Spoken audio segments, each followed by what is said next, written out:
Thank you, thank you, thank you. Thank you, Jewel Tones Choir. As usual, you always hit right on the head. That was wonderful. One of my favorite songs when I was a kid. I mean, I didn't rock it like that, but I sang it. Okay, joy in my heart. And what you know is that joy is the unmistakable evidence of the presence of God. So when you're experiencing joy, no matter where you are, what you are doing, that is the unmistakable evidence of the presence of God. My talk this morning is entitled "The Highest God and the Innermost God is One God," and I think we know that. So my question is, so what? So what does that matter? Why does it matter that the highest God and the innermost God is the same God? Why does that matter to you? Why does it matter to me? Why did Dr. Holmes write that as part of the Declaration of Principles way back in 1920 something? And I think the answer is so obvious and it's so important that we explore it. The answer is at one time, most people thought God was separate from themselves, was something somewhere other than where they were.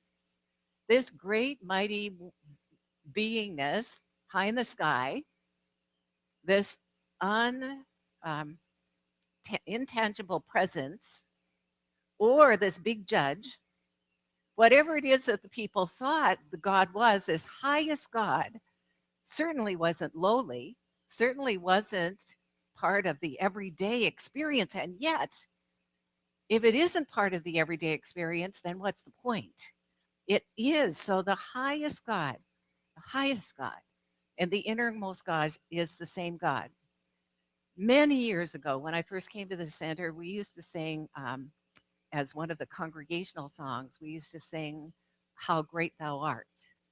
Oh Lord, my God, when I in awesome wonder, all of these things that thy hand has created, the moon, the stars, the galaxies, the many worlds.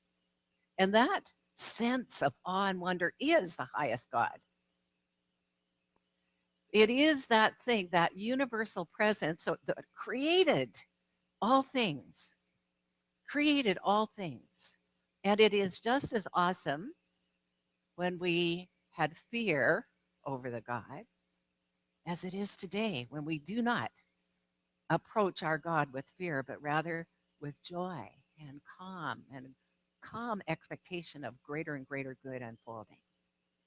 So this thing, this innermost and highestmost presence, everywhere present, right where you are, in you and through you and as you.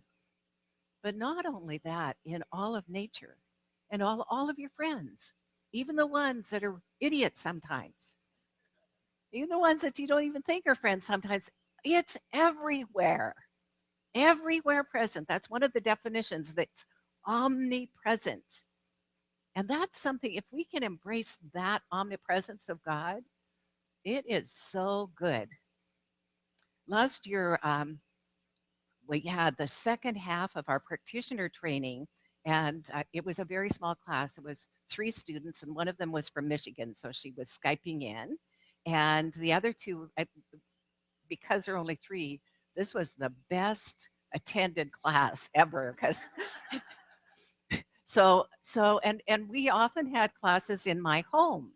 And one of the nights as we were leaving, Karen Meyer, who's an artist and one of the students in the class, pointed out that there was a hummingbird nest. And had I ever seen hummingbirds? And I said, I don't think so. I don't, of course, I'm not home very often, but I didn't think that I'd ever seen any. Well, there's a nesting hummingbird in the nest back behind. And to me, that is just amazing. This little teeny tiny bird is sitting on her nest. And I Googled it this morning because I was so amazed by yesterday seeing her. They sit for 55 minutes of every hour. 55 minutes she sits there. And it seems like she's never there when I'm looking, but that must be in the 5 minutes of the hour that she's off getting food or doing whatever she's doing. The, the awesomeness of nature is what I'm talking about. The awesomeness of nature. That same awesomeness is the awesomeness of you. Not that you need to go and sit on a tiny nest for 55 minutes of every hour, but that mother bird, or going to be mother bird, has an instinct within her that she was born with. She knows exactly what to do. She knows exactly what foods and how to build that nest and how to maintain it and how to feed her babies. She didn't ever have to read a book. She came designed perfectly. Just like the whole of creation where we have plant life that gives off oxygen, and that's its waste product, so that we can breathe oxygen and give off carbon dioxide, which is our waste product. What an amazing universe. So awesomely created, so awesomely designed. There are no mistakes in it. It is complete, whole, perfect, just like you are. So, when Moses got the 10 Commandments and he found this bush that was burning and it wouldn't stop burning, it wasn't being consumed, and it's talking to him, and it's commanding him, and he said, "Who should I say you are?" And the bush said, "I am that I am." And from that burning bush, what we start to recognize and realize is that whatever we put after those words, "I am," are holy words, and they're demandments, they're commandments. Whatever you put after your "I am," that you will be. I am prosperous, healthy, beautiful, awesome, amazing. Not "I am sick and tired," or "I am so confused," or "I am filled with chaos." No, no, no, no. Those are all lies. The truth of you is whatever is the truth of the divine. Whatever is the truth of the divine. And what I know is that not only each one of us has a place in this universe, and each one of us is important to it, but I also know that you're created perfectly and uniquely differently. So, but sometimes we come to a spiritual center or turn on the TV and watch something, think, "Oh, well, I need to be that way in order to be spiritual." That's a load. That's just not true. You do not have to be any way except how you are created. You're created awesomely. Now, we've been advertising for weeks now that you're supposed to be reading the Science of Mind magazine, because I'm going to talk about it, and I've been talking about it somewhat, but I really want to talk about it this morning. The writer of the guides of the Science of Mind this in February is one of my friends, Eugene Holden, who is the head of the Ministry of Prayer for all of Centers for Spiritual Living, and he's awesome. Read those guides. He's awesome. And one of the guides last week said, or 2 weeks ago said, you should look in the mirror. You've heard this before. You should look in the mirror and you should declare to yourself, "I love you. I really, really love you. You are wonderful."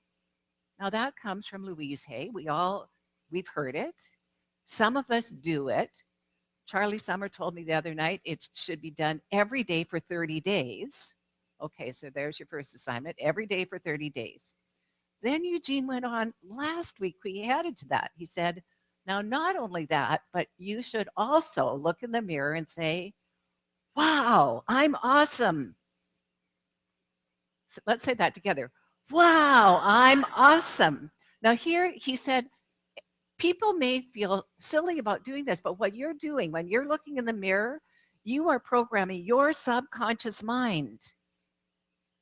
You are telling your subconscious mind, which is the soul of you, which responds to you, to look for ways for you to be awesome, to look for ways for opportunities to shine through you. That's way better than looking in the mirror and saying, oh no, another wrinkle. That doesn't serve you at all. I'm awesome. That serves you. So the in the Science of Mind textbook, you may or may not know this just by looking at it or even by reading it one or two times. But the first part of the textbook, the first chapter, chapter 1, the thing itself, is all about the universal power. It's all about God as the highest God. It's all about God as the highest God. And Ernest gives us an abundant list of names for God. Universal power, creative mind, infinite energy, as well as love and peace and joy and all of the attributes of God. He gives us all of these. And then he starts developing that this thing itself not only is around you, it's not only the thing that created all things, it created you in its image and likeness. And everything that is true of it is true of you, is true of you. This is the greatest news we could ever have. And what are we going to do about it? Well, I think we can start remembering. There was a story about a king who wanted to remember to feel peaceful. And so he commissioned his artists in the land. He said, whoever can draw the the painting that brings to me the awareness of peace, I'm going to give you this huge gift. Let's say it was $1,000,000. It was a big gift. I don't remember what kind of gift it was, but a big gift. He was going to give a big gift. So everybody drew these wonderful pictures of calm lakes, mountains, valleys, and green hills. One artist brought in this different picture. It was a storm. It was a stormy picture, and you could see the waves crashing, and you could almost feel and hear the wind howling. And in one tree, in one corner of the picture, there was a mother bird sitting on her nest. The king chose that picture because it truly shows peace. It shows peace. The mother bird knew how to be peaceful even in the storm of life. That's what the highest God shows us, to be peaceful right where we are, no matter what's happening around us, what's going on around us, right where we are. All of God's peace is.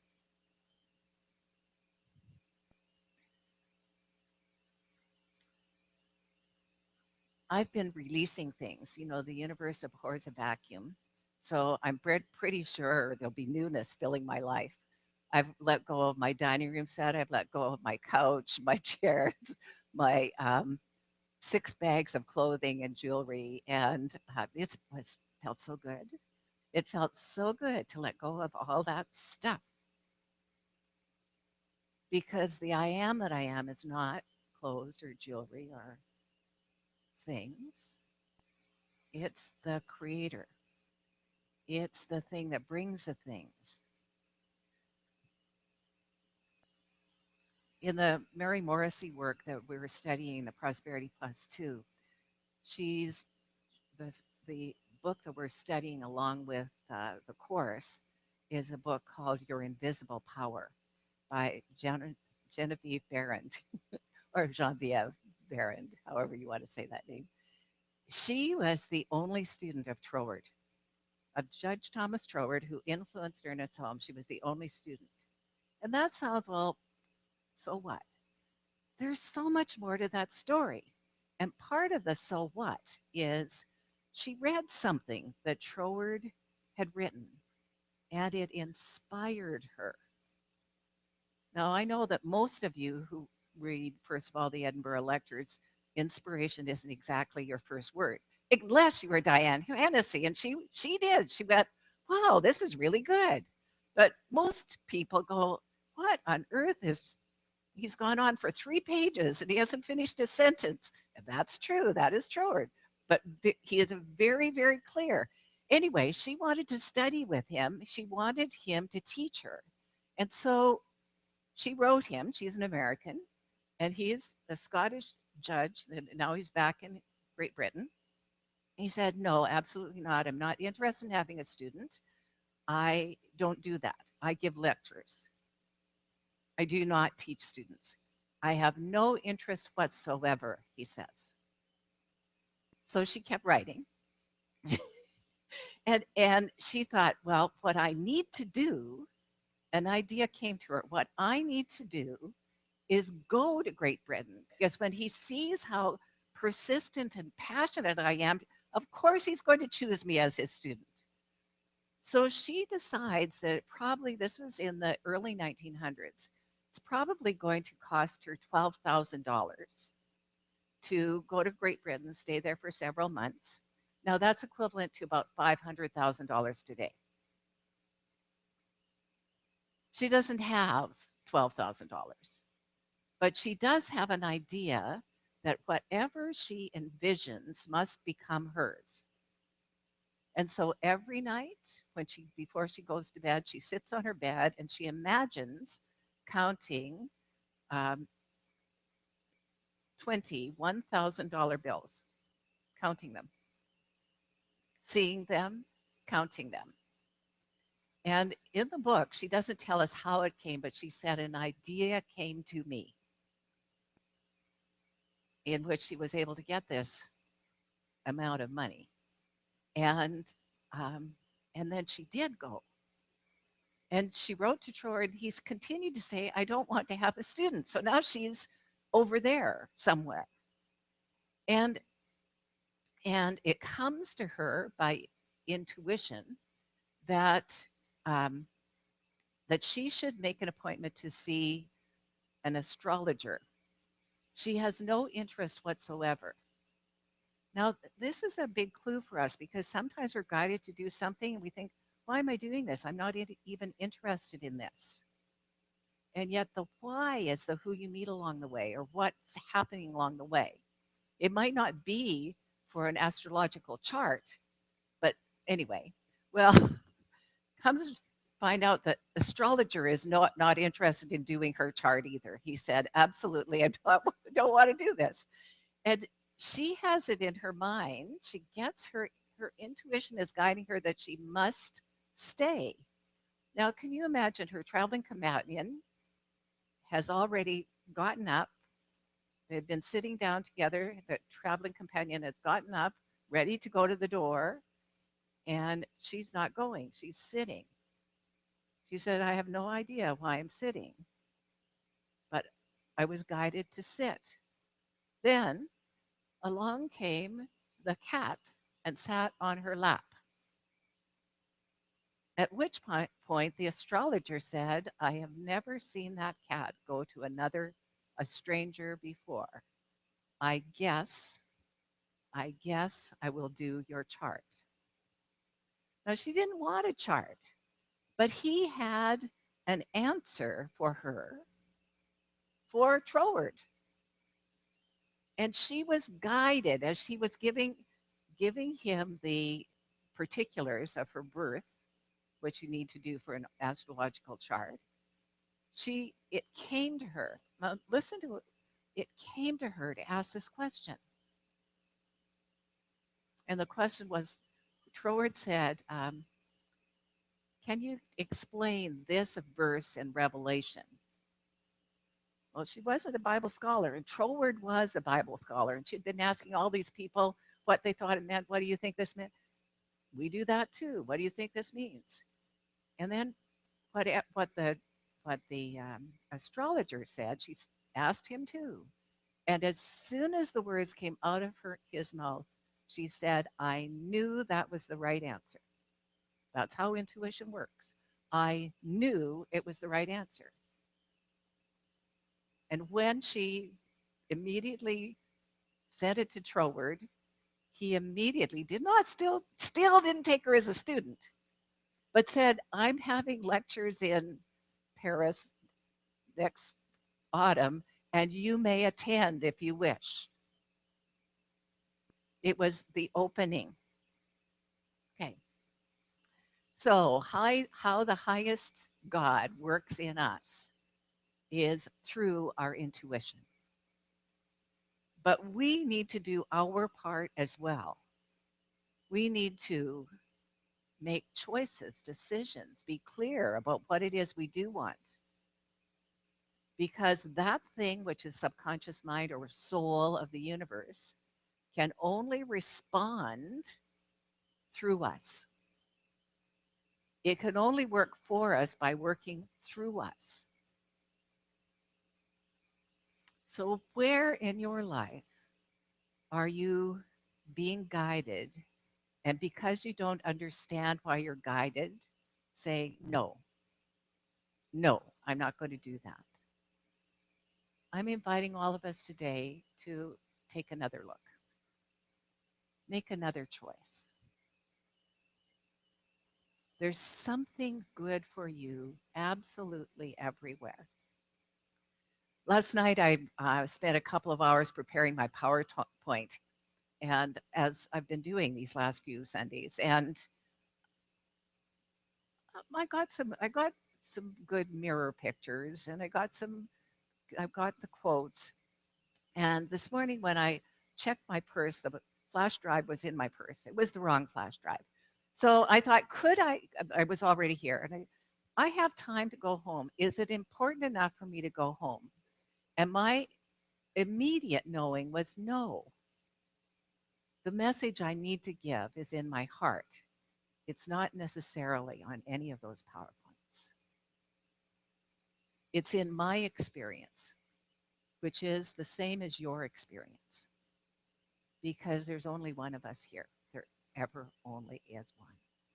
Not only is the highest God, innermost God, one God, but it's the only thing we see everywhere we're looking. So think today, whatever you have planned for the rest of the time today, will you have, of course, we have another wonderful experience with the Jewel Tones Choir. But then when you leave here, whatever you've got planned, how can you bring awareness of that innermost God to that activity, to that event? Reverend Patty and Fred and I and Reverend Judy are going to our annual conference tomorrow morning and going for 5 days. The conference always gives us inspiration. These conferences give us an opportunity to do our voting and do our annual business. Gives us always an opportunity to learn more about self and others. So one of the assignments I have that I said yes to was to spend some time during the session on Tuesday doing an interview with Cliff Christopher.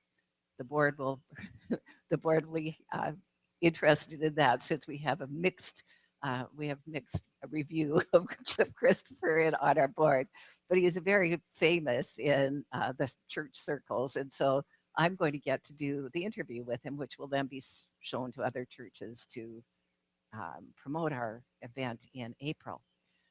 Not our event, Centers for Spiritual Living's event in April. I'm blessed. I'm blessed to do that. I'm blessed to have that support. Just like I'm blessed here to have your support. So here's one last thing. Over the many years, some of you know that I used to play the piano. Occasionally, I still sit at the piano. I have about, I'd say 50 pounds of sheet music that I want to get rid of. If any of you are interested in sheet music, I would like you to take it all. I will bring it to church next Sunday for you. You don't even have to come to my house. But if I'm not going to, if no one's interested, if no one says, yes, I'm interested in that, Some of the sheet music goes back to the 20s and 30s. It's stuff that was given to me. I'm not that old. Darylyn says yes. God is so good. Okay, Darylyn, but you have to take it all, and then you can recycle what you don't want. Is that fair? Wonderful, wonderful. Okay, okay. So, and that's the way life works. That for everything that you are recycling or letting go, someone else is saying, "Wow, that's wonderful. How good is that?" Everything that you're discarding, whether it's your breath, an old pile of clothes, some shoes or boots, everything is somebody else's treasure. The value is what you place on it. The value is what you place on it. Um, the person that wrote, I just want to honor Reverend Brian Akers, who is one of our newer ministers in Centers for Spiritual Living, and he put this together, the the talking points for this, or at least the. I just wanted to acknowledge one of the quotes that he chose that I had a PowerPoint for. That's what I'm going to close with. He said, and this comes from page 25 of the textbook. And those of you that know the textbook, that's read at the beginning of the work. We see abundance in the universe. We cannot count the grains of sand on a single beach. The earth contains untold riches, and the very air is vibrant with power. Why then is man weak, poor, and afraid? The science of mind deals with these questions.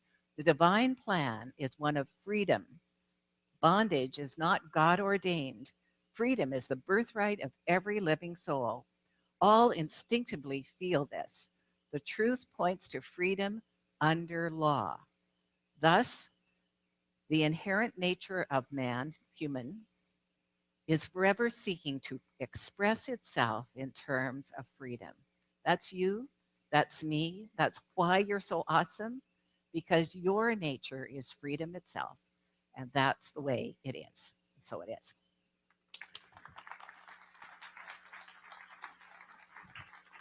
Thank you, thank you, thank you, thank you, thank you. All right, and Diane's going to set us up so that the are you? Maybe you're not. Maybe you're going to well play behind me. Okay, all right. So please join me in prayer.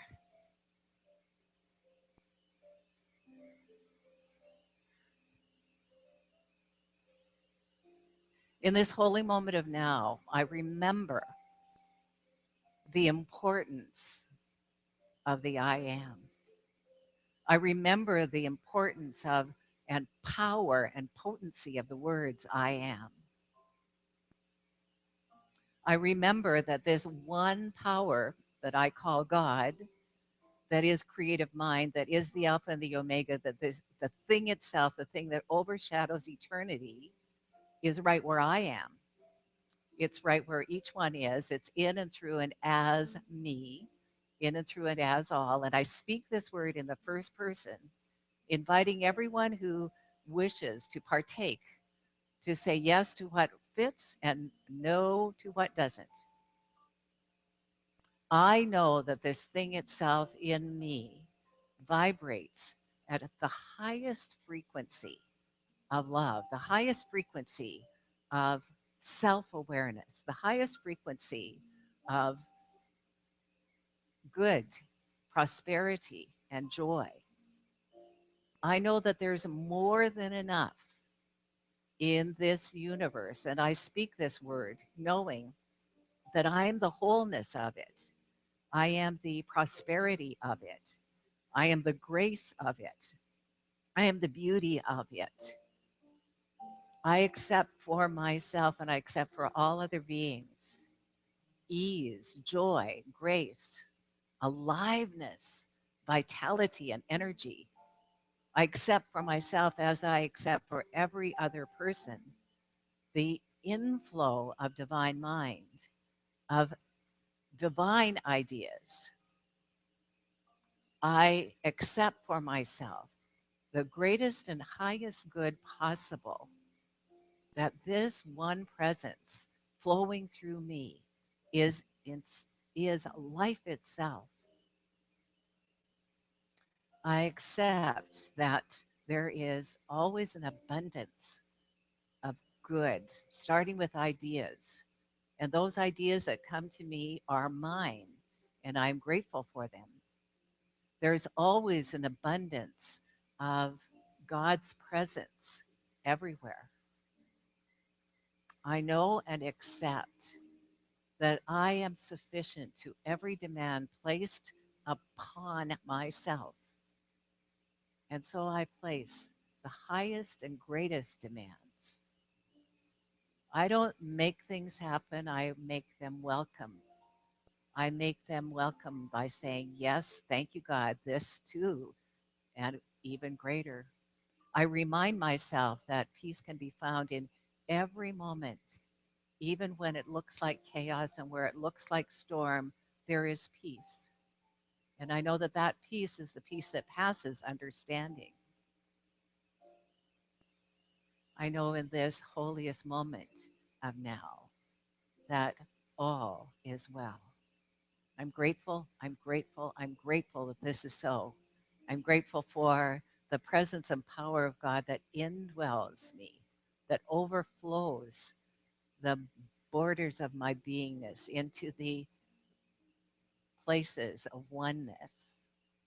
I'm grateful for it all, for the divine law, the divine principle that's always working, and for the divine inspiration of that one source that is spirit. With my heart filled with gratitude, I know that it's all good, it's done. I simply place this word in the action of law. I accept it. And please join me in saying, and so it is. Thank you so much, Reverend Heather. And now please welcome back the Jules Tone Choir. And we have another pianist helping us out now. This is Jules Vogel. Please welcome him. All right.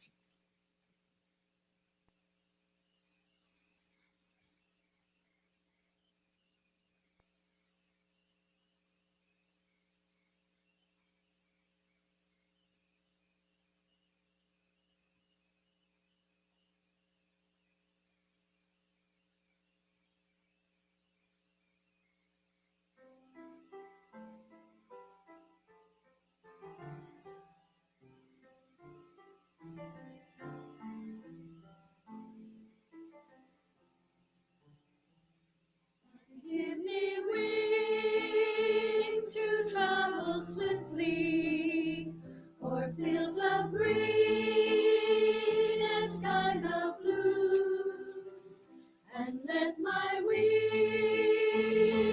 lift me higher and bring me home to you. And give me wings to ride the wind through winter storm and summer's light, and let my wings lift me higher and bring me through the night. Carry me high above the water, carry me high above the plain, carry me far beyond the rising of the sun, bring me home again, carry me high above the water, carry me high above the plain, carry me far beyond the rising of the sun, bring me home again.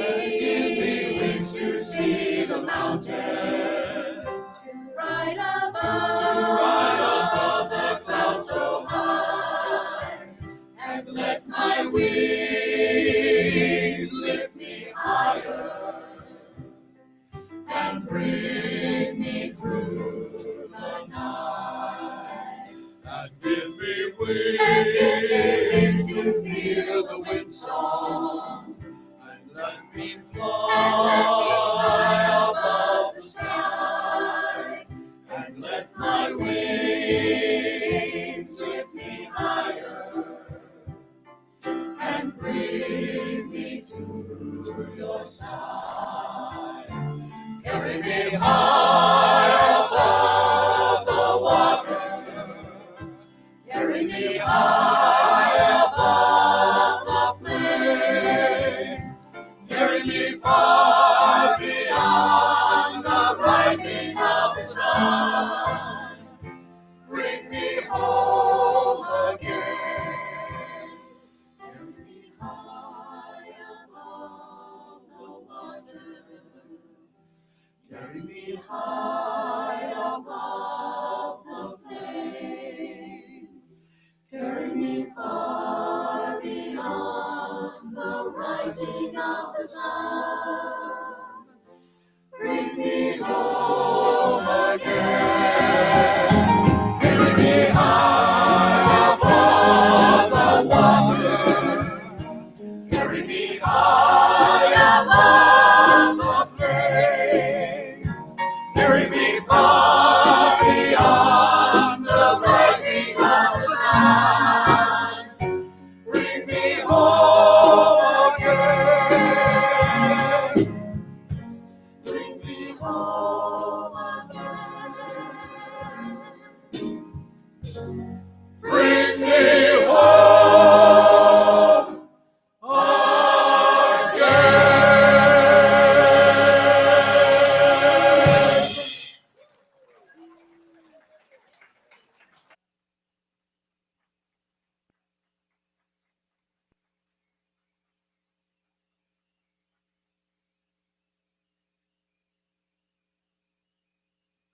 Stay, because there's another song we're going to do for offertory.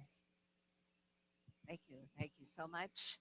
And so if the stewards would come forth, it's time for us to share our gifts, our tithes, our offerings.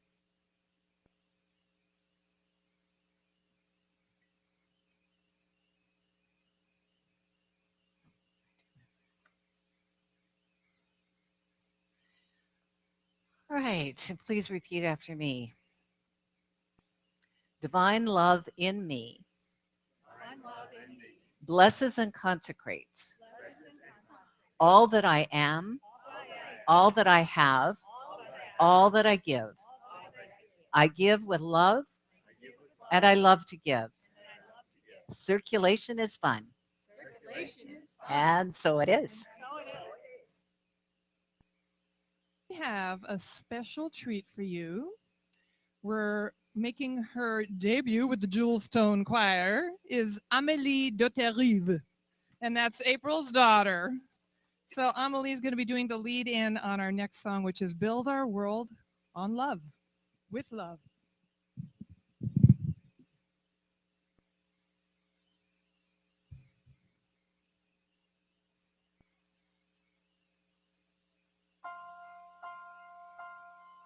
We're the children of the present, the hope of days to come. We see the world around us and the work as yet undone. We haven't all the answers yet, but one thing we're sure of. We'll build a better world because we'll build it on love.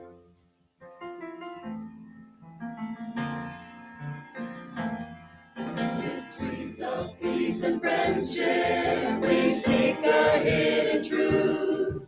We trust we'll find the answers in the innocence of youth.